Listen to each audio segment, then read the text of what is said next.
Hi, everyone, and welcome to Friends of Impact Friday. Today, I am joined by my fabulous friend, Dawnie Brown, who I met in mentorship initially.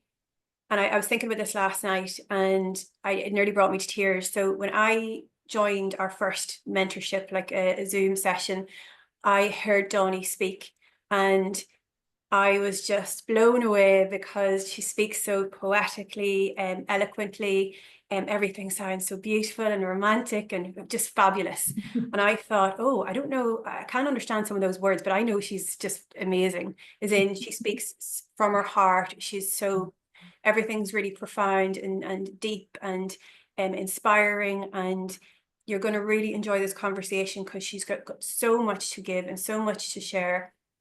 And it's that love, it's the energy, it's how she makes people feel about themselves, but all through that warmth. And also when we met at the conference in Belfast, I don't think I've ever been hugged as much in my whole entire life.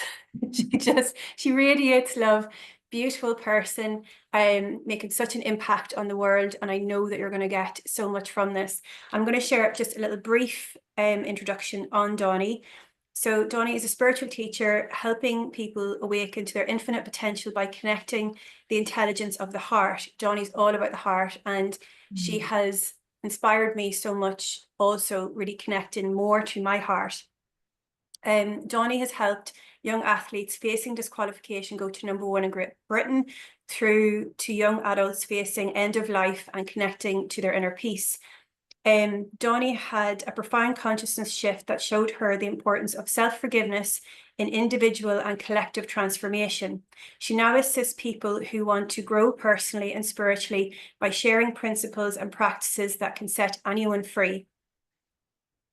So instead of living through the illusion that we are all separate from each other and our innate innocence, we can connect to our shared humanity and the infinite power of our spirit.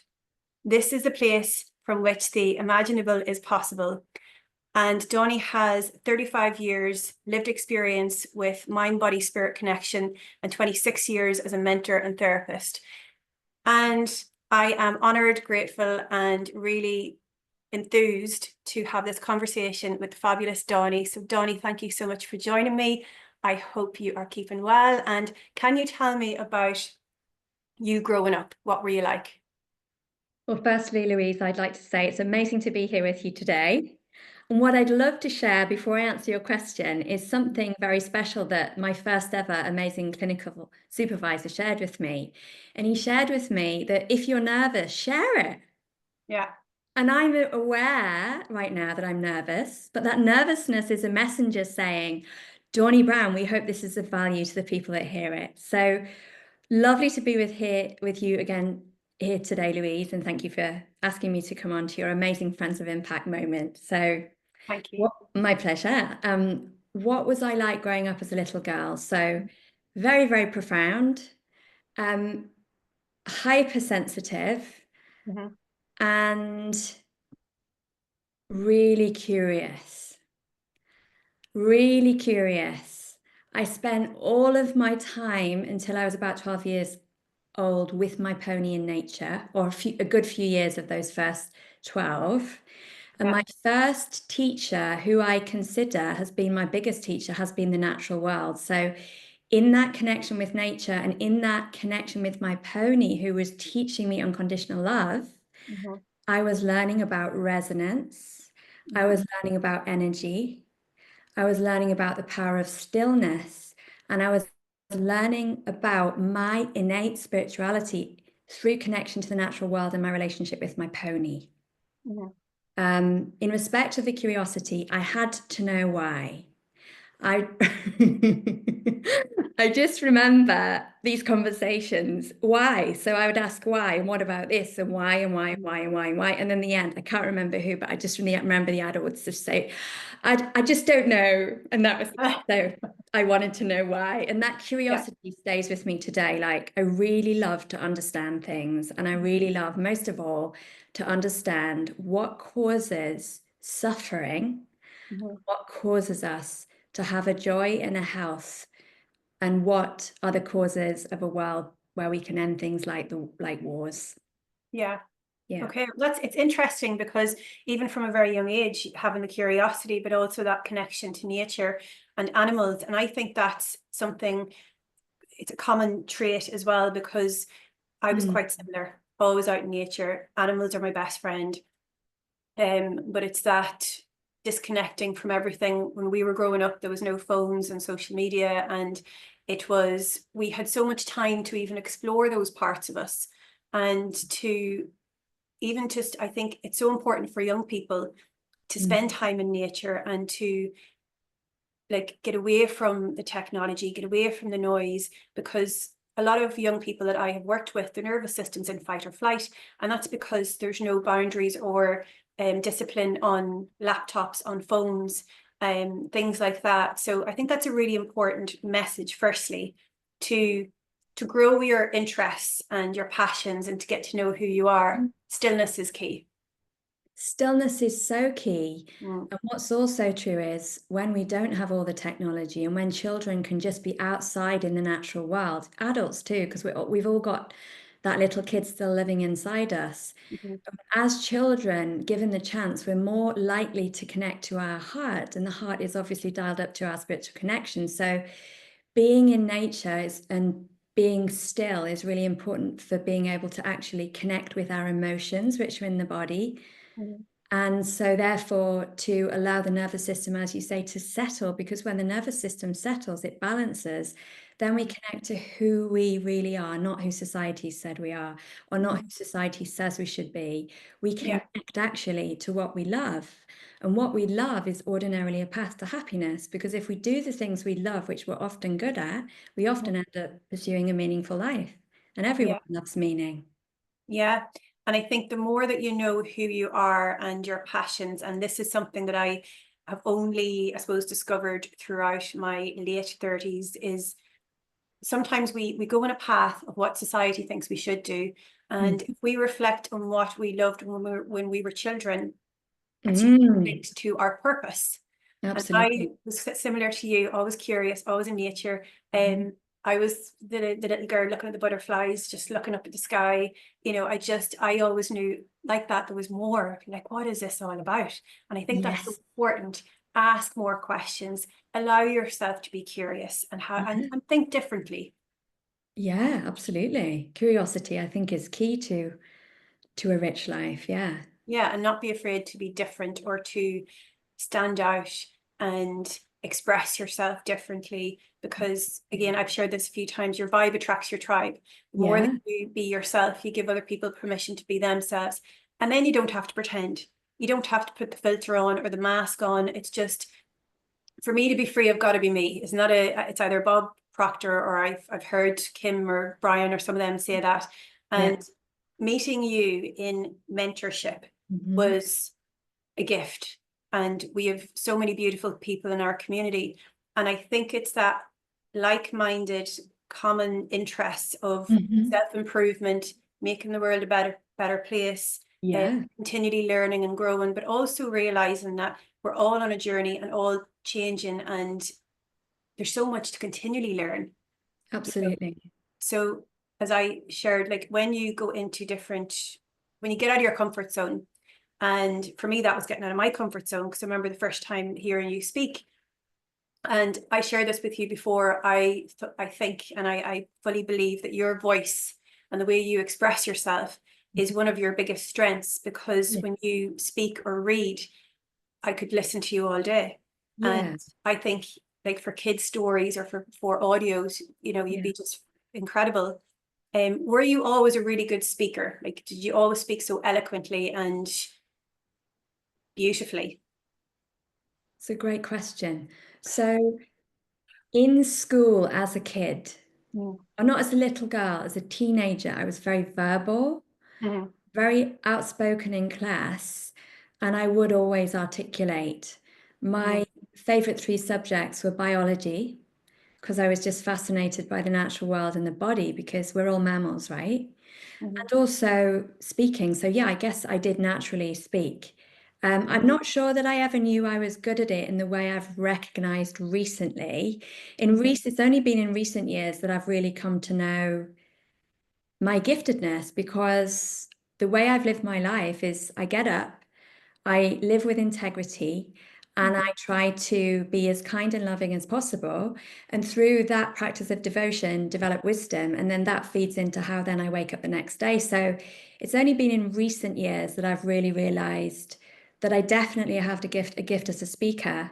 And also, so many people now, hundreds over the years, have said, "Oh, your voice, Dawney, your voice, please record it for us." So there's that expression, unconscious competent, yeah. Yeah. I didn't realize for the longest time what my gifts were. I was helping so many people and making such a difference to people's lives, but without really noticing it because I was just being me. Yeah. You know, when a Yeah. kid's just being a kid, they're just being a kid and they might be drawing or playing or painting. They're not conscious of it because they're just being them. And in that very sort of innocent, humble way, I was just sort of being me. But recently, in the last sort of few years, I've become aware of my gifts. And I feel that that's been important because then I can share them more broadly. And that's something I'm really excited about doing. Yeah.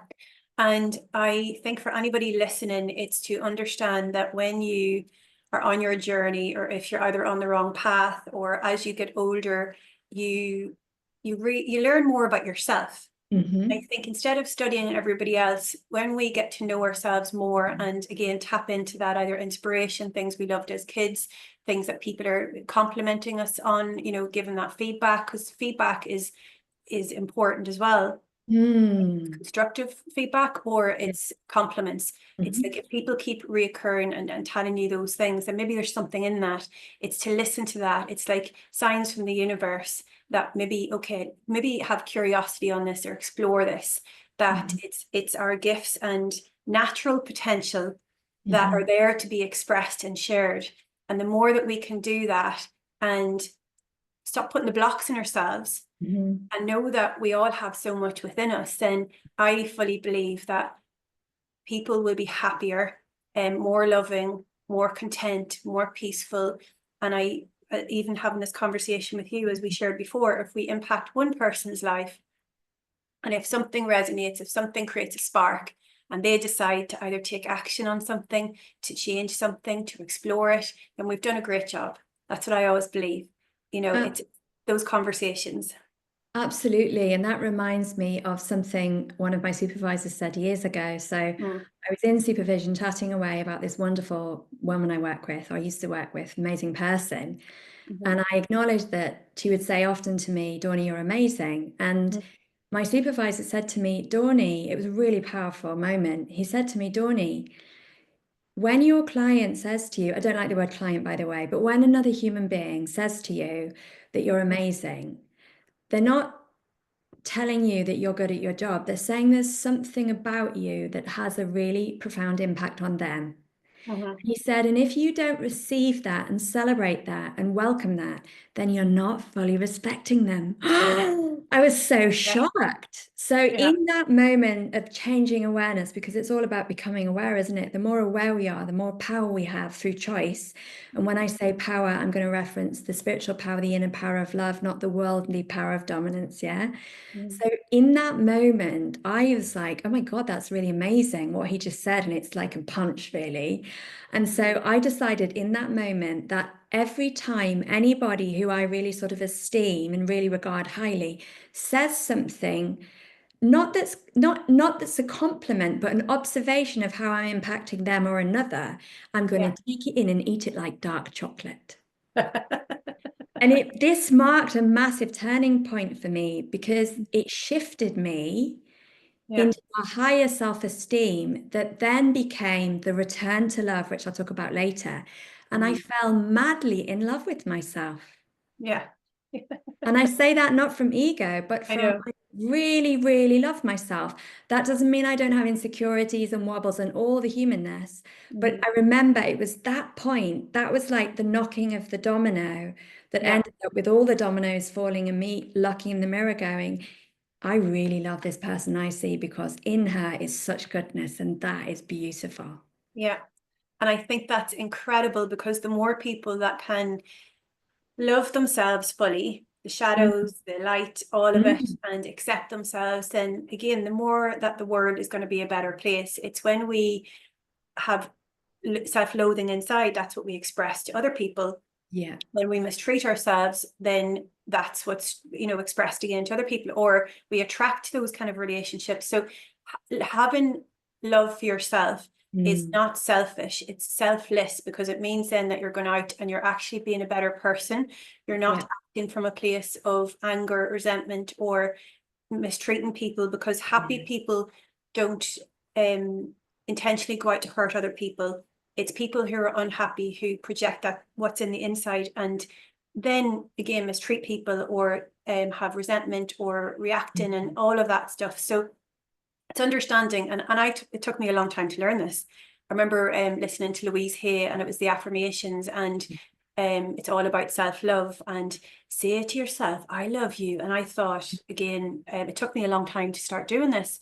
I thought, Yeah. you know what, I'm going to break this pattern of women in our generation, from grandparents to, again, all our ancestors, self-loathing, shame, putting everybody first, which then creates more resentment and not feeling good. And then again, having this unworthiness. So I always feel it's our obligation, regardless what age you are, where you are, start loving yourself and being kind to yourself, because then the people around you have a better role model, or better person showing up. So I love that you said that. And I think it's really important for especially men and women at any age. And if you have kids, or if you've family members, they want to see someone who is a fuller version of themselves, not feeling depleted and empty and unhappy. Absolutely. And that reminds me of something else. So years ago when I lived in Thailand, again, which I may reference later, there was this guy I knew called David, lovely friend I had, and he said to me this thing a few times, and I felt very angry every time he said it. And the reason I felt angry was because it was true. And at that point, I didn't understand it. And he said, well, Dani, every relationship is just really a relationship with yourself. And I just couldn't get it. Oh, yes. I know it's totally Yeah. profound, right? So Yeah. what I'm giving you now, Louise, is my relationship with myself. Mm. And I remember the first time I saw you on camera, and I'm a bit, when I meet someone that I desire as a friend, I'm very childlike. Still, I think I'm very childlike in a lot of ways, actually. But it's like I've seen when I was a little girl, I wanted to have a sweet shop. And my father would say, but why do you want to have a sweet shop? And I'd say, well, like, so I could eat all the sweets. And he'd say, yeah, but that won't earn you earn you a good living, will it? And I was like, oh, I don't know what to say. But anyway, I remember seeing you. And actually, it was your light that I was experiencing. It was your heart shining outwards through your goodness, through your kindness. And I remember feeling like, oh, I would love to be her friend. I wonder if I could be so lucky to be her friend. So, yeah, when we shine our light by being who we really are, then we can attract the people who are right for us, and we can discourage the ones that are meant for others to walk away and lead their happy lives. And also, I want to say something that's really important. I use the word bhakti a lot, which is Sanskrit for devotion. We can actually make a choice to learn to love ourselves. Again, this is really, I think it's quite deep, because a while ago I wouldn't have got it. But loving ourselves doesn't mean we'll always like all the parts of us. Yeah. So I can't tell you in every moment I'm liking all of my inner experience, because that would be a huge lie. But I've made the decision, the commitment, and I made it a long, long time ago, that I'm committed to love. So the natural outcome is I can always return to love.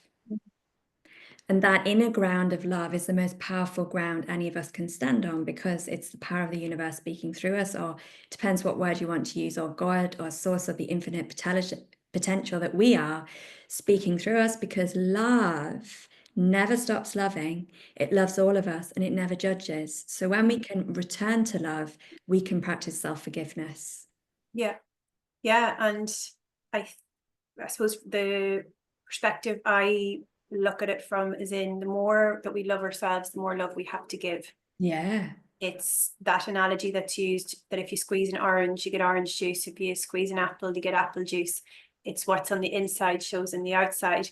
And I think the more that people get this, and waking up to, actually, by staying small or by not loving myself, it's not serving the world, and it's not it's creating a rippling effect. It's like that domino effect that you were saying, that if you're in a bad mood and if you go out, you usually attract things to happen.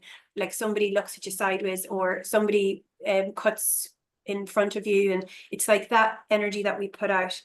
But if you can catch that and start being grateful and start saying, okay, what can I really be grateful for? And it's usually that invaluable love, our friends, family, health. Every morning I wake up, when I put my feet on the ground, I'm like, thank you, thank you, thank you. That's my prayer all the time.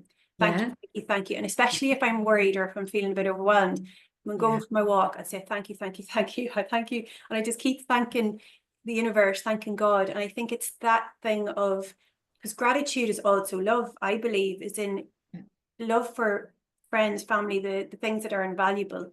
And it all comes from love. Absolutely. And it's our only point of power. Because, you know, I don't know what's going to happen in 3 minutes, but the quality of the 3 minutes is all going to be created or born of how I connect in now. So the mind is the mind. It's clever, but it you know, it's constantly looping the past in the present and stopping us be present, and then creating a future born of the past. But the point of power we have is now, and that intelligence that we can constantly connect with is the benevolence, it's the goodness of the universe speaking to us, and we can hear it when we get still and listen to the heart. Yeah. So Can I ask you, what advice would you give someone to firstly connect to their heart and create that, get in touch with their inner wisdom? well, as a very simple moment practice, put the hand on the heart. Heart center, by the way, I'm not referencing the physical heart, although the physical heart is very affected by where we're locating our attention, what's going on with the breath. But if we put our hand on the heart center, which is in the center of the chest, just above the level of the breast, many things immediately happen. So immediately we know where the body is in space, which is proprioception. So we're immediately more grounded, because when you can feel your body, and when you can also feel the energy there, you're feeling your spirit. So it's hand on the heart. So hand on the heart, and then breath. Make the breath conscious, and then very gently invite it to slow down. When it slows down, the mind will naturally settle. So that's as simple as closing the eyes, putting the hand on the heart, and consciously breathing, but inviting the breath to slow down, slow down, slow down.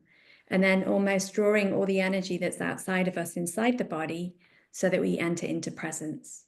And that can be effective really quickly. And I think that's a really good method, or something for a person to do if they're feeling overwhelmed, is in just to, again, connect to their heart and slow down. Absolutely. I do my meditations like that now. I put my hand on my heart, and then also one on my tummy, because for me it's like, okay, I am safe, I am loved, really calming the nervous system, especially in times of overwhelm. And I think the more that we can connect and even feel our heartbeat, I think it's like, okay, we have a heartbeat, we're here for a reason, especially in times of overwhelm or desperation, or when there's loads of challenges. It's just really tapping in and loving yourself unconditionally, regardless what circumstances or things are coming up. It's like, if your heart's still beating, you're here for a reason, and that you can change direction at any time. Absolutely. You can reinvent yourself. And I love how you teach things. I love how you share things. I love how you are so complimentary and appreciative of people and how you treat people. And I think that the more that your gifts and talents and wisdom, and again, the beautiful way that you share things, the more that it's put out there, then the more impact will be put on the world. It's like that positive energy, even the way that you explained about connecting to the heart. It's so poetic. I love it. Can you tell me about your ambitions and your goals for the future? I know you were talking about a school as well. So can you tell me more about that? I'd love to. I would also like, would you like me to tell you anything about how I've grown so I'm at this point? Yeah, go on ahead. I'm going back to the start a little bit. Is that okay with you? Yeah. Yeah. So I had my years with nature, definitely being by nature very deep, very thoughtful and curious. And then at the age of 12, I had an extraordinary accident. I had a riding accident that nearly cost me my life and left me with a 10-year disability and 10 years of chronic pain. And basically all in one day. I woke up one day, and by the end of that day, I'd faced my mortality and I'd been severely traumatized. So in that moment at the age of 12, I realized two things. So I was in hospital for 2 weeks, right? And I lay in bed in this sort of severely traumatized state. And I reflected, like I say, I reflect. Yeah. So I reflected and I asked some really important questions. So one was, what kind of person am I, or have I been in my 12 years so far? And what kind of person do I want to be? I also asked, why am I here? Now, I'd been told I'd end up in a wheelchair, so I also became aware of the importance of health and preserving health. So in that moment, I realized that there's only one reason ultimately that we're here, and that is to love each other. And I think that's probably when I naturally put that anchor in the sand of, I'm going to use love as my North Star, as my guide. I didn't know I'd done it, but I think that's what I did. And then the other thing was that health is literally life and it's a gift to be preserved. And so it was at that point that I started researching how we preserve health rather than just doing what we like and then later in life maybe looking at it. So at the age of 12, that's when I started researching. I couldn't do weight-bearing exercise anymore. So, I'm very active. If I don't move my body for a bit, I get very wiggly. So after school every night, I went to the swimming pool and I noticed that when I held my breath and I swam laps underwater, I could change everything that was going on in my mind and in my body. So that basically, now in the language of today, we call that an awakening. So at the age of 12, I had this very profound shocking awake into knowing that, oh God, this is actually quite serious. We're here to love each other, and there's depth in this life game. So that was when I would say I started on the path that's brought me here to you today. And in the years following that event, there's been a natural progression that led me. I could go into as much or as little detail as you want to, but I had many, many mystical experiences and interruptions to my health that have all been reconciled. But with each step, basically every step was building on the one before. So at university, I studied human communication and discovered I had an affinity for working with autistic children who definitely are more heart-centric. Yeah. And then naturally, a little bit on from that, the other things happened, but I trained as a therapist, and I was, prior to that, began at university mentoring people, young people, and it was about inspiring to aspire, to spread our wings and to reach higher, to aim for more, and to step into their spirit, although I couldn't have put words on it at that point. And then obviously naturally I'm now referencing that I'm a spiritual teacher. So it's been a natural progression. You just asked me a question. If you want me to elaborate on any of that, I can. But what's the question you just asked me? Do you want me to elaborate on any of that? No, it's perfect. But I'm going to actually ask you about when you were 12, because that's having that reflection and that awareness and asking those big questions. That's very impressive, because not every, let's say, teenager or child asks those questions, but obviously through that trauma of what happened to you. And it's like, as you were saying about the awakening, and I can also relate to that. It's like when something happens, it creates this more curiosity, as in, what is this all about? Why are we here?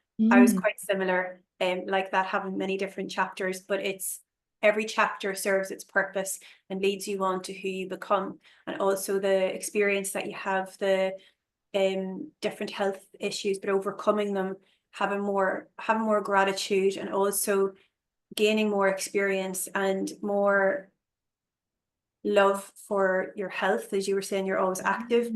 Also about the swimming, I can totally relate to that as well. I think when you're in water, it's so therapeutic. So anybody listening that's went through either a lot of trauma or had health issues, I hope that you're inspired by Donnie's story, because we can either stay in that place or ask, right, what is this teaching me? How can I love myself more? How can, what is the purpose in all this? Because we all go through things, and it's utilizing all of the experience, challenging and celebratory, but creating it all and remembering that it molds us into the person that we are, and it brings us to exactly where we are today. Absolutely. And we've got a choice because life happens and what's happened has happened. So Mm-hmm. if we want to reject it, we'll actually attach to it. But Mm-hmm. if we can accept it and embrace it and say, what is the lesson? What can I take from this that makes me richer inside? Then we can actually release it. So that's forgiveness. And we can also say, so who am I because of this that I wouldn't want to lose? So inevitably, when we experience painful life events, we tend to become more empathic. We tend to become more compassionate. We tend to become a lot more grateful. And when we're a lot more grateful, we're more likely to experience joy, which is totally different from happiness, because happiness comes and goes. But joy is anchored in our connection to the present moment, or the miracle that we're even alive in this heartbeat, right? Which is now gone, and now we've got another many more. So yeah, it was a really, my mum said, you were such an inspirational little girl. And I said, well, what do you mean? I call her mummy. Yeah, what do you mean, mummy? And she said, well, just the way you dealt with everything was just so incredibly inspirational. You were so positive. And I was really positive, and there was so much sadness left in response to that had to be dealt with years later. And I was alive. And I was alive. And I was very lucky in that I was getting all this internal guidance. Like, I had chronic pain for 10 years, but I never took a single painkiller. I used my attitude of gratitude. I used ice. So I used like cold water immersion. I used elevation to regulate the pain or to soothe the pain. And there were a number of times when doctors would say, I don't know how you're doing what you're doing, but you're doing it. And I was like, well, hi, just being really grateful and positive. So yeah, the inner resourcefulness of the body, like the body is a self-healing system. And someone I really love, who's one of my favorite spiritual teachers, Marianne Williamson, she said to me last September, not to me directly, although that's a great fantasy. It was on a call with about 250 people. She said something like, we often heal, the body often heals when we're not looking at it.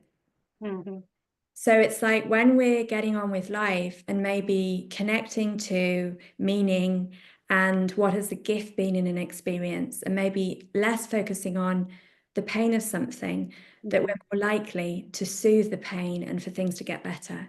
And that's the thing of accountability. Like, if we say, right, maybe what happened, and I'm not saying this about my life, but some people might think in moments, and it's natural, that something might have been so painful they wished it hadn't happened. Absolutely, that's really important to acknowledge that. And yet, if it has happened, what can we do with the fact it has happened? Then we can literally go, is there a lesson that I can take from this experience that enables me to be richer in my connection to myself and how I relate to the world? And then what often happens is people who've gone through a lot of stuff, they become world servers. So it's the language of how can I use what's inside of me to serve the world? And for me, my whole life is about service. When I go to the local shop, it's about, showing love to everyone I meet. But, there's love in the sphere, right? And both are contagious. So which one do we want to spread? Well, I want to spread the virus of love. Yeah, and I totally get that, and I completely agree. It's like, be the energy that you want to attract wherever you are, even if it's a stranger, if it's someone that's crossing the road.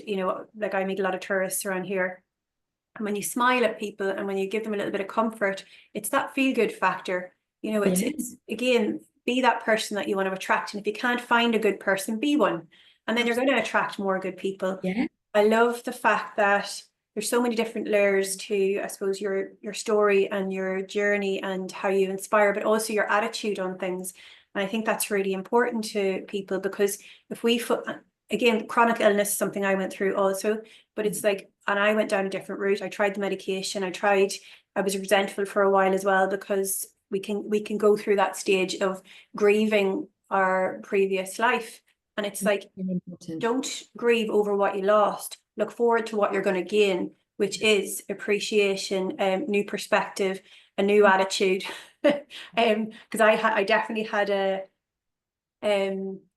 negative attitude before, And when you faced trauma, destruction, if everything comes crashing down, you have two choices.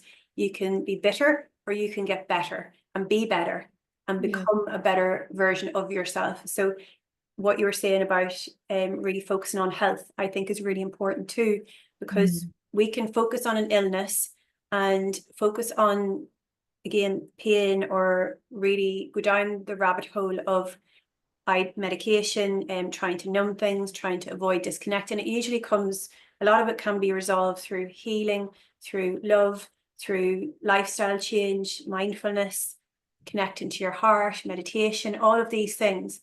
If we heal from the inside, it changes everything, and love all the parts of us. So yeah, that's where I think it's finding the right professionals comes in. Because there's a part of the mind called the ego mind, which I teach about, that thinks it made us and thinks we're all on our own, and constantly attacks us and protects us by attacking others, not knowing that when we are attacking others in our minds, we're actually attacking ourselves. So that's why I decided to teach what's essentially set me free, which is all grounded in science, by the way. So you apply it and it works. Yeah. Because I had a lot of therapy in my life, and all of my therapists did their best. And there was definitely, you know, a need for that and a place for that. But no one ever sat me down and said to me, Dawny, there is a lot of sadness in you that we need to gently pull out or invite out, because it has to come out. So that for anyone listening who's like, oh, is it really that simple? It's important that you can grieve the losses in your life, including maybe a loss of aspects of childhood or whatever it might be. However, you're already amazing. So what would have really helped me is if someone had sat down and said, Dawny, you are already absolutely amazing. You're a beautiful person. You've done so many incredible things with your life. And there is this sadness inside of you. But what we're going to do is we're going to anchor in your greatness as a foundation from which then to support you to discharge. So embody, which means feel in the body, and discharge the emotion, and then create a new story that's not linked to the unfelt emotions, but who you really are. And that would have been much more empowering for me. And so that's one of the things that is really important for me as a teacher, is enabling people to understand how the mind works, how the mind, body, heart, or the mind, body, spirit system works, so people can have the roadmap and then use the tools. Because then there's a personal ownership of the process, and actually there's a lot of hope and forward progression, like, oh God, we're moving forward with this. And yeah, we are moving forward. Whereas if you stay looping in a story of the past, you'll never get to the ultimate thing, which is self-forgiveness and freedom. Yeah. And it is heal, feel, release, and let go. That's, I suppose, my process and what I share as well. But I also think it's important.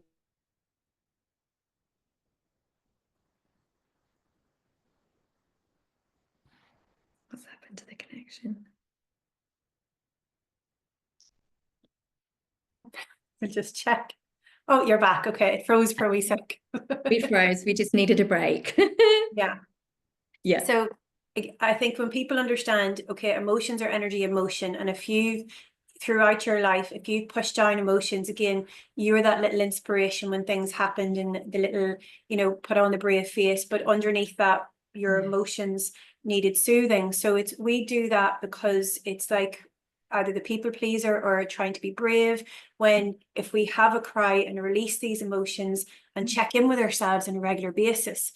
I think I cried more throughout my chronic, I suppose, journey than I ever had. But I think that was a build-up of years and years and years of masking, of pretending. And when you cry, when you release through whatever different modalities or healing techniques or whatever works for you, but allow yourself to feel, like we're meant to feel these things. I think it's when people put on the blocks and the masks and numb through a lot of medication, or the people pleasing, or brushing things under the carpet, saying I'm okay, I'm fine, when really underneath is somebody that needs soothing and needs love and needs attention. And I think the more that we can attend to ourselves and have that, connect to ourselves and nurture ourselves and really make time to soothe and To honor feel. those emotions, that means that we also have space to look after other people. But if we're avoiding and disconnecting, it means that that's usually what we give out. And I think it's so important, especially for young boys, allow yourself to cry. It's not, I think crying is a sign of strength. It means that you're honoring all of the parts of you. Absolutely. And yeah, it's that thing of feeling, having moments in the day Mm, where we can be quiet so that we can feel. And that might just be a couple of minutes, or it might be 5 minutes. But yeah. when you turn off all the external noise and you actually can go inside your body and feel, well, what am I feeling today? Mm, Oh, I feel, and now I notice I'm tired, or now I notice I feel angry, or whatever it might be, because there's no inherently good or bad emotion, emotion, yeah, energy trying to move, and mm, it's in the body. And I always talk about it's like, say, you can look on the surface of a river and it looks pretty clear, but if you went and did like a viewing deck or dissected the river, you might find that there are areas where there isn't quite a flow. And emotions are like that. So the stimulus of the outside world and the life events we have is so overwhelming for the nervous system that the conscious mind, can't possibly deal with it all. So it lodges in the body.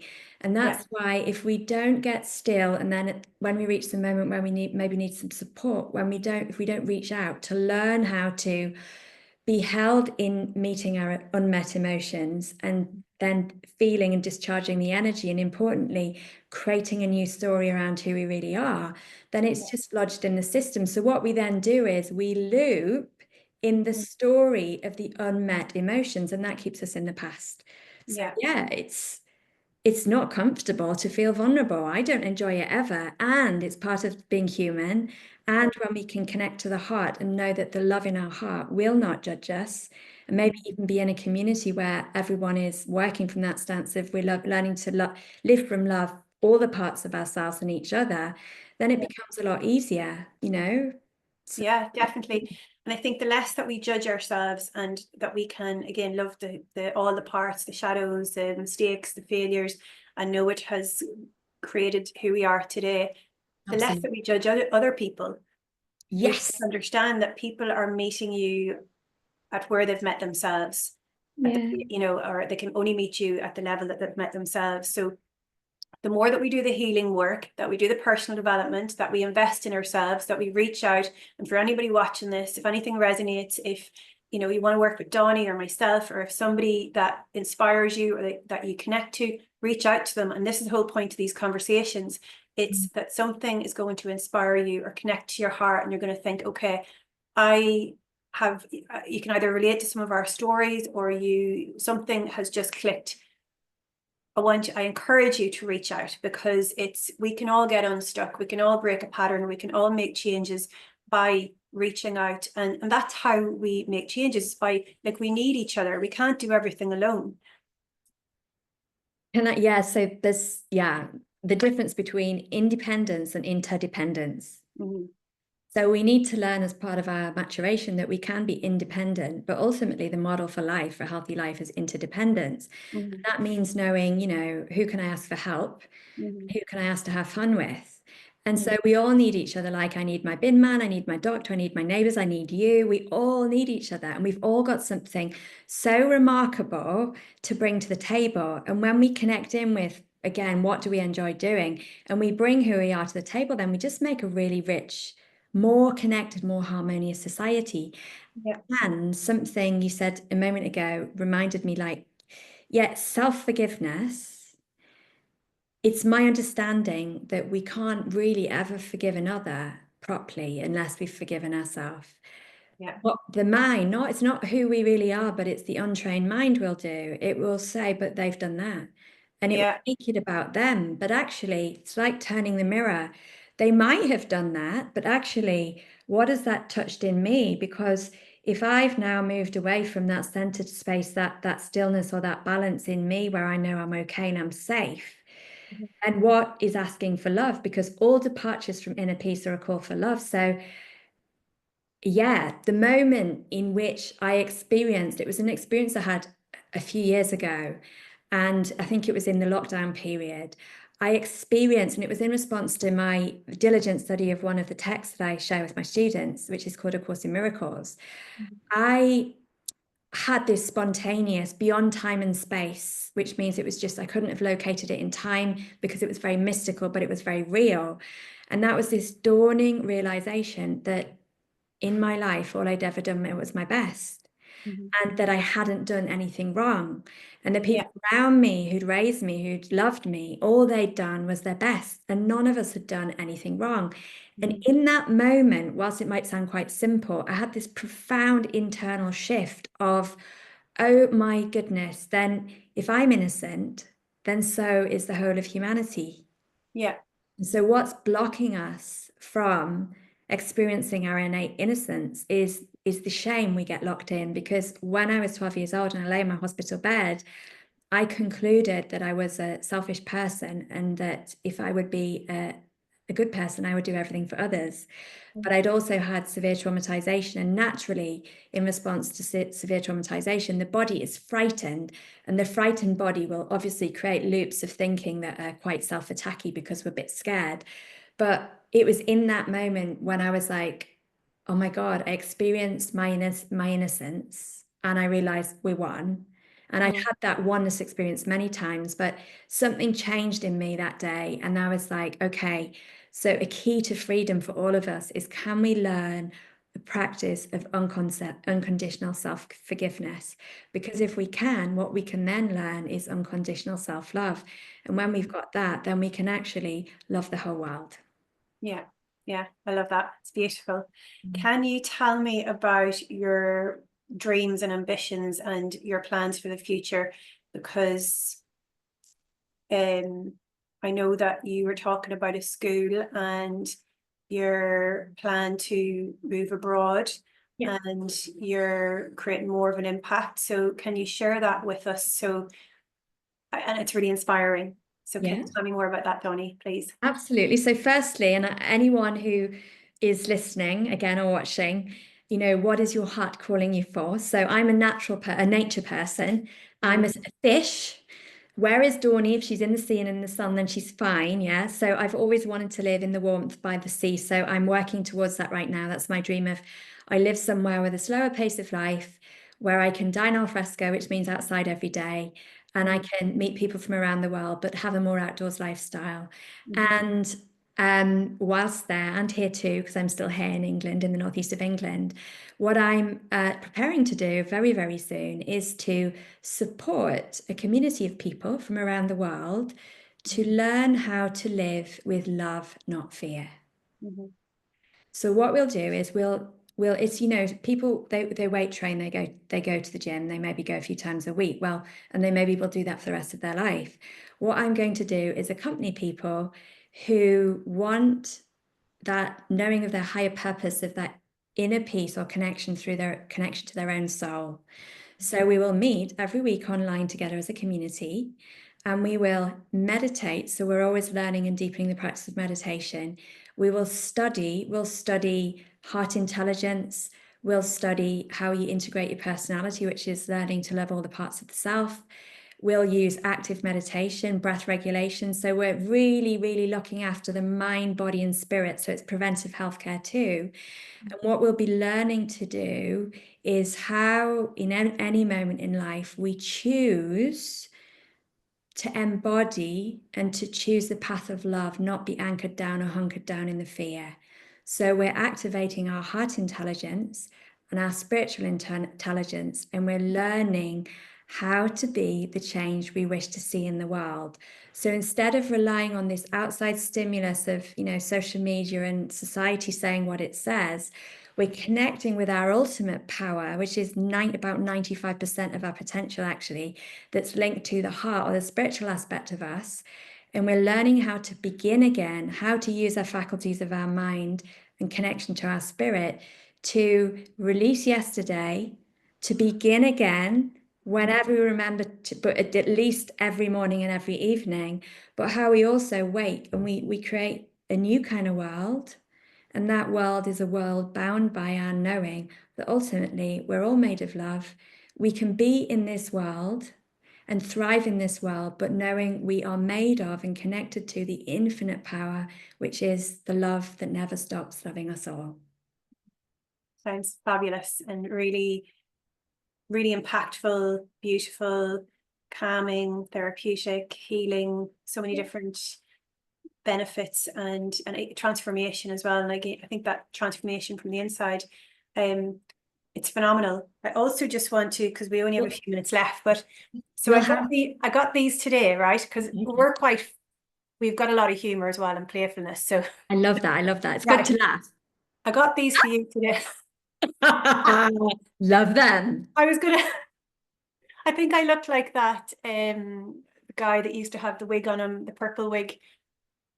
Do you know? You're reminding me of Dame Edna, is that right? Yes. Yeah. Is that Dame Edna? I think so, yeah, yeah. Very cool. So I think to finish off, it's your impact, and as I shared at the start, it's your energy, and you speak so eloquently, and it's very calming and healing and positive. And I think if anybody is interested in either what you do or what I do, or again, just wants to go on that healing journey and rewrite their stories, who wants to learn more about heart healing and going on that journey of transformation, like please reach out to somebody, ask the questions. You never lose anything by asking a question. And that's the whole point of this conversation. It's, I've always been inspired by you, and it's our friendship that was created on a mutual interest, which was personal development and improving.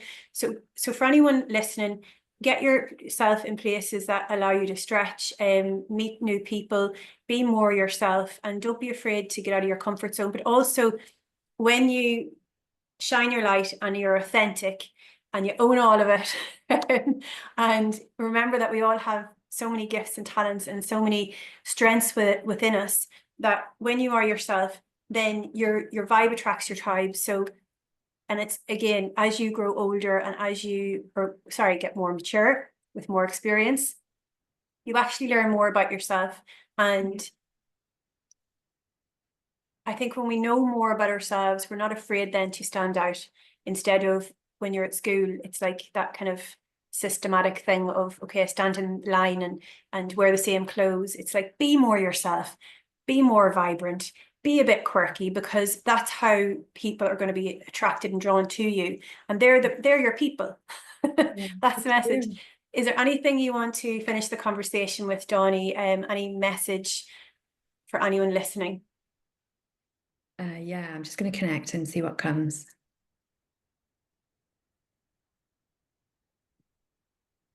Yeah, okay, so there is nobody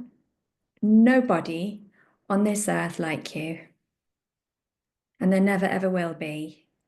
You've been made by a really, really high intelligence that's brought you here to be the person that your heart calls you forth to be. Your perfection is now. We're talking your spiritual perfection, your innate perfection is now. You haven't done anything wrong. And whatever has happened in your life, if you can feel this or take this, there was a stage in my life when I couldn't take this at all. But everything that has happened in your life has been preparing you to be the person you now can be. There's more power in you that you'll ever know. And if you like what we're saying, I'm not saying reach out to me or Louise, although of course you can, but reach out for the people that pull you forwards, that encourage you to go higher, that inspire you. Because inspire means spirit speaking through us. It means, when you meet a dog and it's just so very happy, it's not worried about anything. It's only ever wired up to that creative force. So just see where the lights are on the horizon, and who touches your heart, who feels safe, who inspires you. And remember, the past only exists in our mind, and any voice you hear inside yourself that's anything other than you are perfect and lovable in every moment is just a big fat lie, and try not to listen to it. I love this. You're doing great.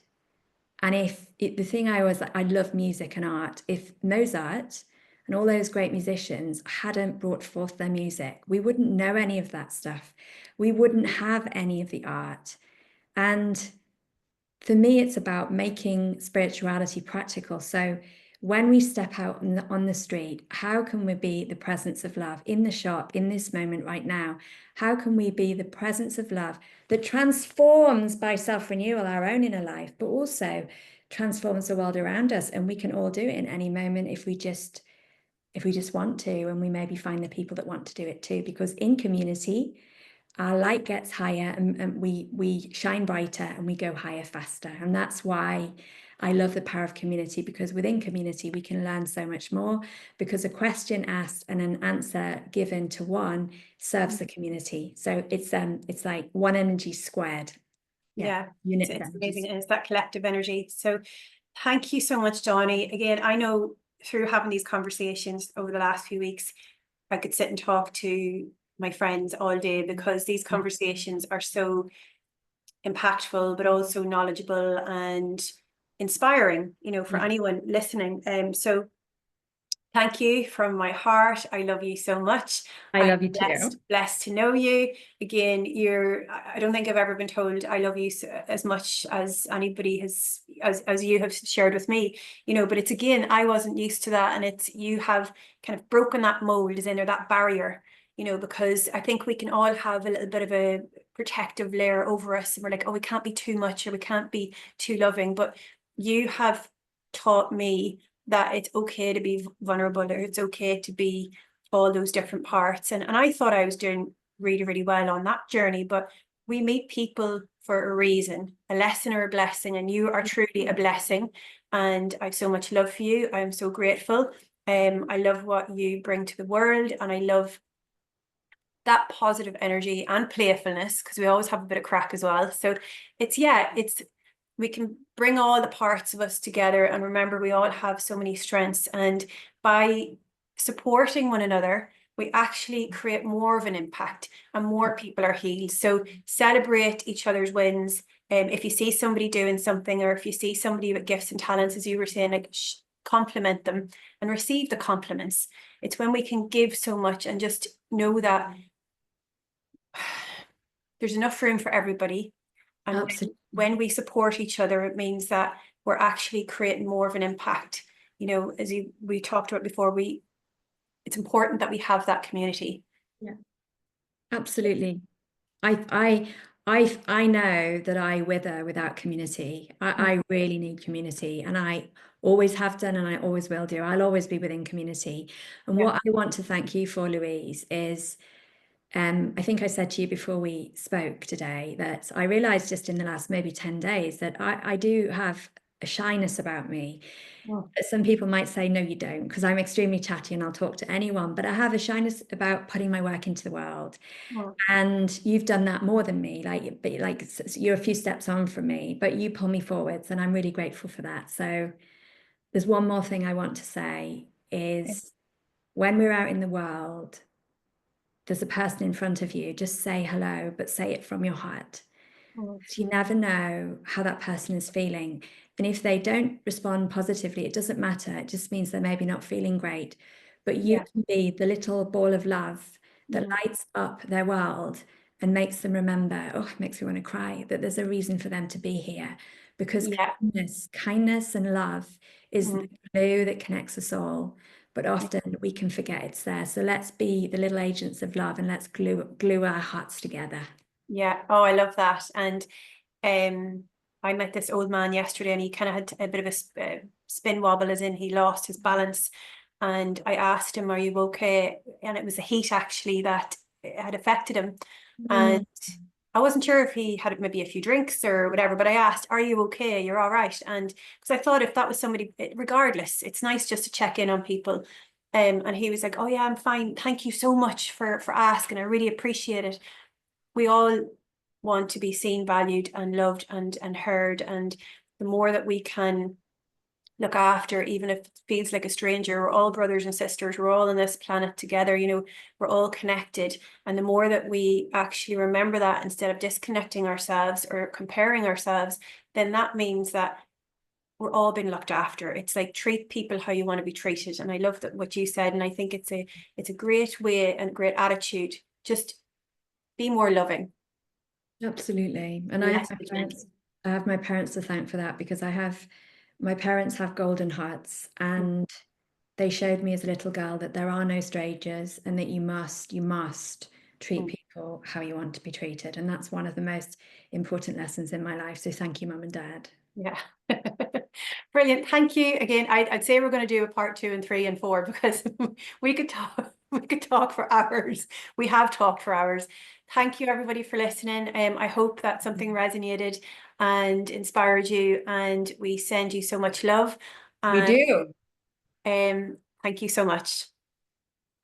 Lots of love.